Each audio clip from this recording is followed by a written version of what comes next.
Guys, Meena's કિચનમાં તમારું સ્વાગત છે। જો આપણને રોજ રોજ શું બનાવવું એ વિચાર તો આવતો જ હોય છે। તો આજે આપણે મકાઈ પાલકનો પુલાવ બનાવવાના છીએ। તો ચાલો આપણે બનાવીએ।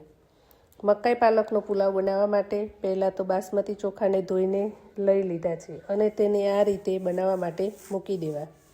રાઈસ બનતા 10-15 મિનિટ થાય છે। રાઈસ પણ તૈયાર થઈ ગયો છે। મકાઈના દાણાને બાફી લઈએ। દાણાને પણ બફાતા 10 મિનિટ જ લાગે છે અને અહીંયા દાણા પણ બફાઈ ગયા છે અને પાલક બાફી લઈએ। પાલક બફાતા તો 5 જ મિનિટ થાય છે। પાલક બફાઈ ગયો છે। પાલકને ઠંડા પાણીમાં નાખી લેવો જેથી પાલકનો કલર ગ્રીન જ રહેશે। પછી પાલકની પ્યુરી બનાવી લઈએ। પછી એક કઢાઈમાં 1 પરી તેલ અને અડધી ચમચી ઘી એડ કરી લેવું। ગરમ થાય એટલે તેમાં જીરું, ખડા મસાલા, આદુ મરચાંની પેસ્ટ અને ક્રશ કરેલા કાંદા એડ કરી લેવા।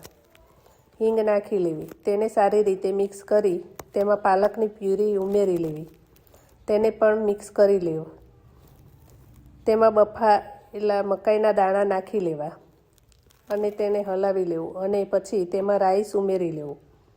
તેને પણ સારી રીતે મિક્સ કરી થવા દેવો। પછી તેની ઉપર બટર નાખી અને પછી તેમાં લીંબુ નીચવી લેવું। મકાઈ પાલકનું રાઈસ તૈયાર છે।